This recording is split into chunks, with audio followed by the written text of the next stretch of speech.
Extra wild area news. That's a surprise, but there's another max raid battle event that's going on right now in Pokemon Sword and Shield, known as the Sea Pokemon Invasion. So it's going to be a water type max raid event where you can get Kingler, Mantine, Sharpedo. No one cares about that. The reason why people are doing this is for the shiny Wailord guaranteed encounter. So there's a chance you can actually just have a shiny Wailord spawn, and it will always be a shiny Wailord. That's pretty cool, and then it's going to be running through July 19th at 5 p.m. Pacific time. So you got like 2.5 days, kind of 3-ish days from when this was announced, but it's kind of done in secret because the Pokemon Company didn't announce it the second it happened. So you just got to do it now, I guess. And then to start the event, you can go online or you can get the wild area news, just like with all of the other events. But I did want to show the Pokemon Company, kind of weird. They haven't acknowledged this, even though it's been out for a couple of hours. So you're missing precious shiny Wailord hunting time. And yeah, this is how the dens are going to break down. So there's actually a chance you can get Gigantamax Kingler, but with all the other Gigantamax events and the Max Soup, Gigantamax Pokemon in these events don't really matter too much, but this is how it's going to break down. So we can get a 5-star Wailord raid. There's a chance that it can be shiny. So a 2% chance that you get it in a 5-star raid, but then it's always shiny when you have that raid. So then you can do the den resetting with that and then invite friends or invite other people, and then it's just going to be mass amounts of shiny Wailord. Then that's going to be like standard rewards. It counts as a water den, so you can get pearls, big pearls, rare candies, and then various TRs depending on the Pokemon that you encounter. So let's go in the game. Let's get this for ourselves, and I need to connect to the wild area news, then we can do some like den wishing piece throwing in and stuff, and it'll be cool. Side note, if you need more time to get the shiny Wailord from this event, just don't connect online after July 19th, 5 p.m. Because if you're not updating the wild area news, if you're not on the YCOM, if you're not in the battle stadium, then the game isn't going to update, and then you're still going to have the current event that's going on. Maybe Game Freak replaces it with a better event. Maybe this is just a temporary thing as we go through the rest of like the rock, ground, and steel type event, but that's going to be one way of preserving this event if you don't end up with a Wailord. But say if you get the shiny Wailord and then you go online to share it with your friends, it's going to kill the event, so don't do that. It's going to be single player at that point. And I did want to show the amount of wishing pieces I had, because after spending 1 million watts on the digging duo, I forgot to show it in my video, so we're at 324 now. I think we're going to be pretty good, but the weird thing is, it feels like the event raids are much rarer in July. Like, when it came to the Zeraora event and the other Gigantamax Pokemon, I was getting them non-stop. Now when it comes to max raid events, they are like 1 in 15, 1 in 20 feeling. Purple Beam is not going to be that. I kind of feel like I have to do this, though, just so I can pick up the 3 Armorite ore, because that's the new thing about the events for me. I don't necessarily target the events as much as use them to augment my gameplay when necessary. Because, like, yeah, I just got a Purple Beam. So I just do raid battling now so I can get tons of Armorite ore and then use that to do all the crazy things I've been doing in my last videos. If you haven't seen those, strongly recommend checking them out. That's how I have 300 wishing pieces, 999 rare bones, 200 bottle caps now or something ridiculous like that. So I have an insane amount of resources that's going to get me pretty much through the rest of the lifespan of Pokemon Sword and Shield. That's just from doing max raid battles. So you take the opportunities, you have some fun.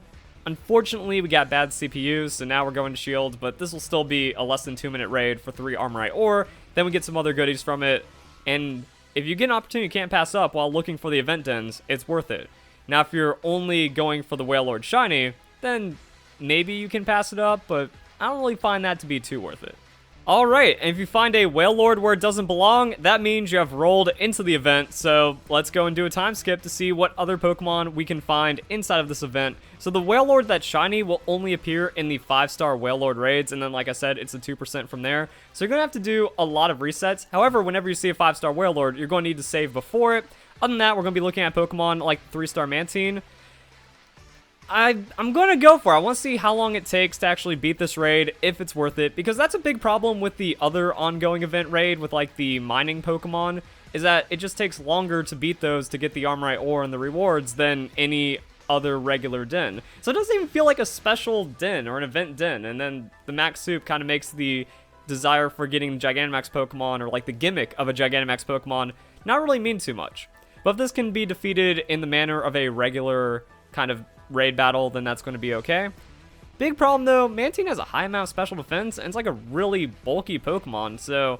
And it has Water Absorb, so a lot of the Pokemon in the game are going to screw you over, like the Magikarp. You also have Wishy-Washy, so those Water-type moves, not going to be good.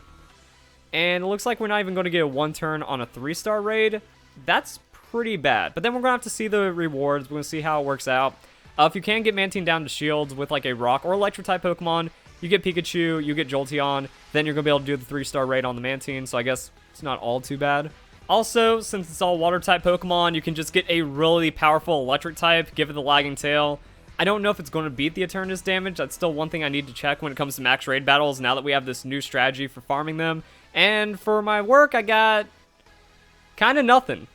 So Mantine, it can be a good one, but it's not like a guaranteed 3-star that you can get in 1 turn. There's actually not a lot of those, so once you beat it, you just go into the next one, see what we got. That's Cubone. That's actually a 2-turn 3-star max raid battle with the Eternatus. And you just run back and forth between 2 close proximity dens. I like this one in the Courage Cave. Does me well. 5-star Barraskewda, not what we're looking for. And that's what I mean, where it just feels like the event raids are much more rare with this new wave for the Isle of Armor than other ones, or maybe not, now that we have 2 of them. So, 3-star Wailord. I actually want to give this a shot. I want to see if 3-star Wailord is a 1-turnable. Like, we have Pyukumuku, which is kind of beefy. Sharpedo and Kingler are probably the most reliable ones. Frillish is pretty good. Mantike. Actually, I don't think you're going to see Mantike, because that's going to be a less than 3-star raid. And then Jellicent does take a while, and you can find Jellicent in the Ghost Den in this cave anyways. So, got some stuff going on. It's kind of weird. It's an interesting raid. Okay, so Jolteon's Electro Ball immediately put Wailord into shields, and then the other Pokemon have tagged it. Are we going to get that Dynamax Cannon finish? We do not.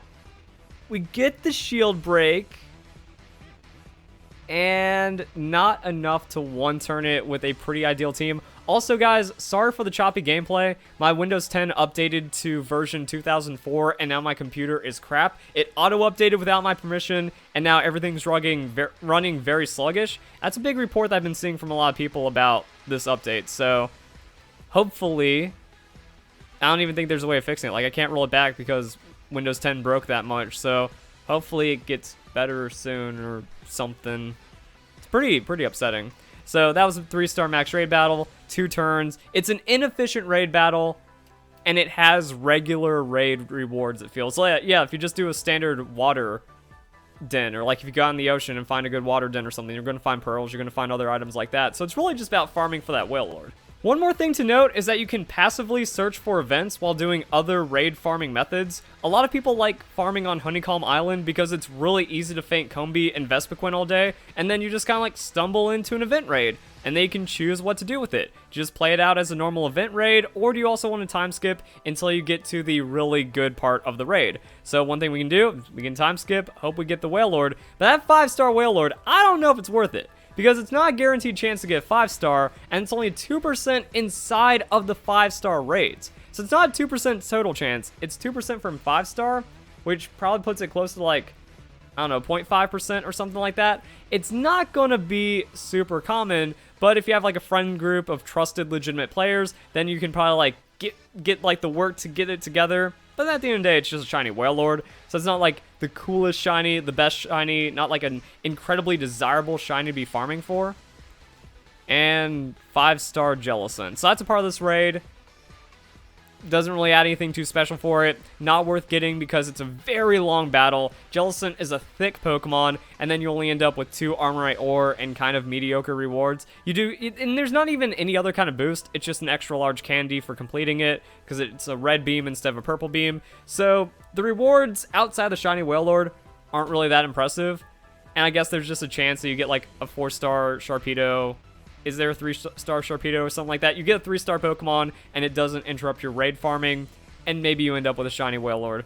And that's the event. So comment down below, what do you think about this event? Are you going to participate? Are you going to go for the shiny Wailord? Do you think any shiny Pokemon that has an elevated rate is worth it?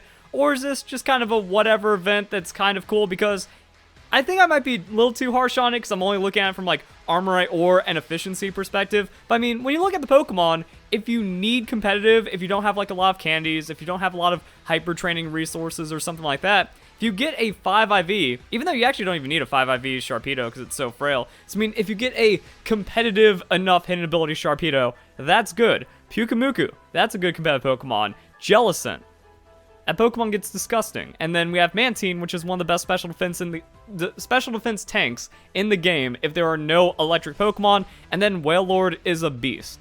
So I mean, from that angle, a lot of Pokemon are usable. But I think it just kind of comes down to how long the games have been out at this point. You don't need a max raid battle to kind of help you out get a better Pokemon or like use it for competitive, especially because you could just do a normal raid, and a lot of these Pokemon are in the raid dens anyways. Just kind of like you farm something and then maybe the shiny appears and that's kind of it. But it is cool that Game Freak is reminding us, hey, we can inject a shiny in here. We can do whatever we want.